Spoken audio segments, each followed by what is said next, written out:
Hi, welcome to the SOFA, the Solutions Open Forum and AMA. Ask me anything. Thank you. Thank you, Anne-Marie, for coming to the SOFA. Thank you very much for having me. Oh, my pleasure, my pleasure. So, Lockroad 5'3". This is like almost my age, so you're catching up quickly. Monterey will be my age. And you've been Lisbon, here, Helsinki in November, and Monterey in October. That's a lot of conferences to organize. How do you deal with it, and what is the importance of all these conferences for the industry? Well, luckily enough, I don't have to organize them all. And you forgot about Budapest and Mexico City, but that's another story. That's this year only. But you were as an attendee to both of those. Yeah, exactly. But you've been involved in the organization of all the four. Well, yes and no. So Helsinki is you. Helsinki is me. Yes. And I'm part of the local organization, Exactly. and I'm very happy to be working with a great team here. And I was so glad to hear when they decided to come back to Sweden, to my home country. So it's the second time we are here. But you're right, 53 conferences. I thought it was the third, so this is the second? Second time in Sweden, yes. You're coming back next year to Malmö?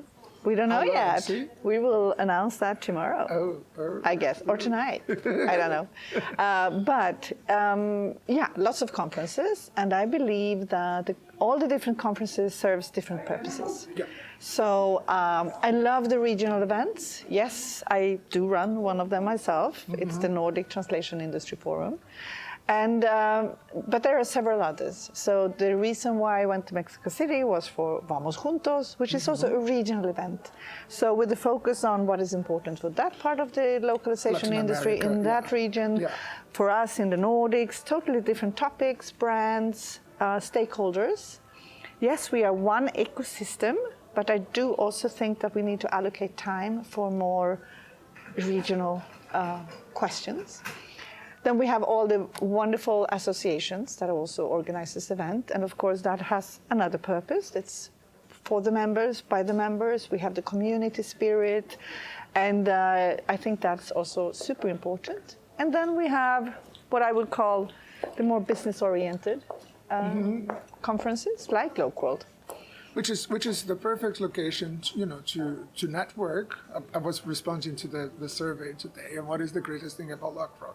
I think it's networking. I think you have such a wide reach, and you've talked to so many people, and I think people have been more open than before. I think people are more willing to exchange. Yesterday, Marina, who we just interviewed, she did a session on failure, on AI failure, and it requires a lot of bravery. So in terms of session, you were on the program. You were part of the committee? Yes. Which one would you... Okay, I cannot ask this question. Would you highlight any of those in addition to the keynote? Well, I started off saying that I love being part of the local team. Okay. It takes a village to raise a child, and we have a very well-organized team behind the stage.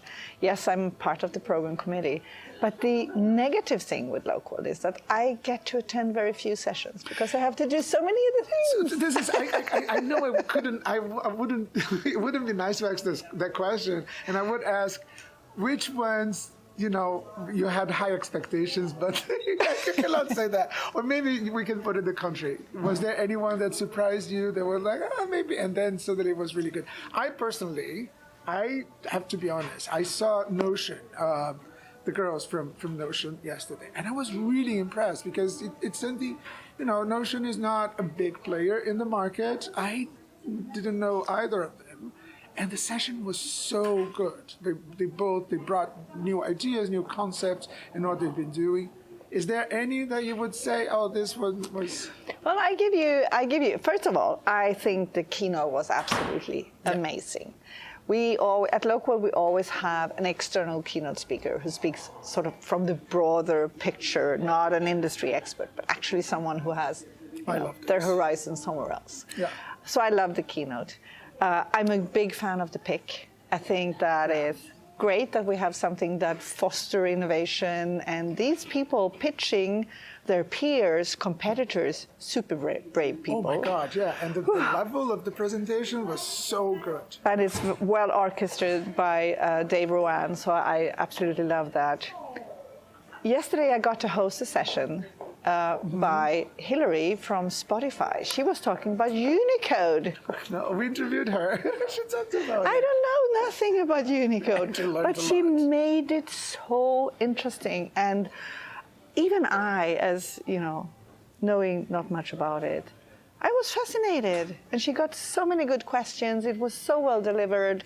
And yeah, I was super impressed. That's really super nice. impressed. And now, of course, we have to look forward to see who wins the Process Innovation Challenge. And we have the clip as well, which is And the new. clip, which is quite new, I don't know what it is, but it's going to be interesting. Hillary will be there too.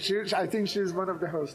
Yeah. Well, it's about what they are doing on the client side, which is equally interesting as it is on the vendor side. So I think even if we might not apply to our daily life because it's clients, they have different budgets and different requirements. I think it's ideas are always welcome. And, Yeah, and as I said, we are all part of the same ecosystem, That's and if we don't collaborate, if we don't learn from each other, we will not evolve. We will stagnate.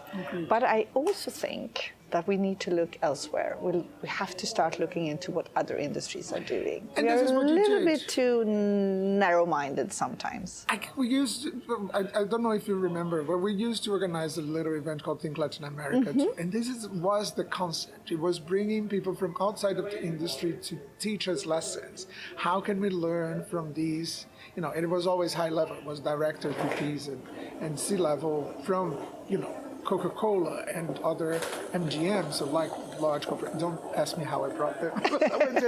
But you did with the keynote. So, but is this the first time that you bring someone more with an academic view, or is it something that you've been toying around and bringing someone from the business or professional speakers, writers? The keynotes of Local have always been external keynotes. Yes. So have nothing to do with our core industry. Depending on where we are in the world, it can be someone local, it can be an author, it can be someone who has, as you said, a professor or someone who has another perspective on things.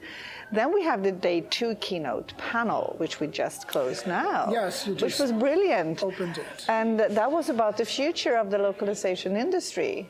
It starts with us. The crystal ballers. The Crystal Ballers, and it was actually turned into a competition. Oh, and nice. we had 2 winners, which was amazing. So they got to pitch the audience about what they see in the future of our industry. And then it's very the audience interesting. goes, "Oh, I missed that. I'm sorry." Yeah, next time you Next have to time, be yes, there. absolutely. But I like this, finding new formats, because we cannot just have 45-minute presentations with lectures and 28 slides. We don't have the bandwidth for that anymore. We need to have. And you're pioneering again, because you were the first, you did 53 editions, going on to 54. That's 27 years now. Well, it doesn't sum up. The first Local was in 2003. Yeah. And then we had a sequence of doing actually 3 events a year. I remember. In and now we're doing yes, Asia, yes. Europe, North America. I and went now, to one in Buenos Aires, but that was the only one, I think. Yeah, I think that was a little branch off. Yes, Yeah. yes. So, but now we're doing Europe in early June, and we are doing North America in the autumn. We haven't been back to Asia after COVID. So course, yes. Okay. that took, brought a little stall into that initiative. I hope we can go back, and that the world will be, a kinder place to be, and it will be easier to travel again for everyone around the globe. So right now, the macro financial and political situation in the world prevents some from being able to travel freely. So that's a pity. Yeah. Oh, yes, we talked about it, Ulrich. This is so devastating. Yeah, it is. Do you want to talk about it? I think we should. Not really. You think? I think we should. I think we should. I think we should expose the absurdity of something, or maybe not. God. No, let's not get. Yeah, let's not get there. Yeah, it's out there. Well, DM me. I will explain to you what the situation is. Or Anne-Marie. That's better. Okay. Yeah. Very good. Very good. Anything else? Thank you for coming. Well, Fabiano, welcome to my country. I'm so excited that you're finally First here. time in Malmo and Sweden and Scandinavia. It's So, amazing. I I'm hope loving you will it. come back And soon. we're gonna have dinner tonight. We are. It's fun. Thank you. Bye. Bye bye. Yay.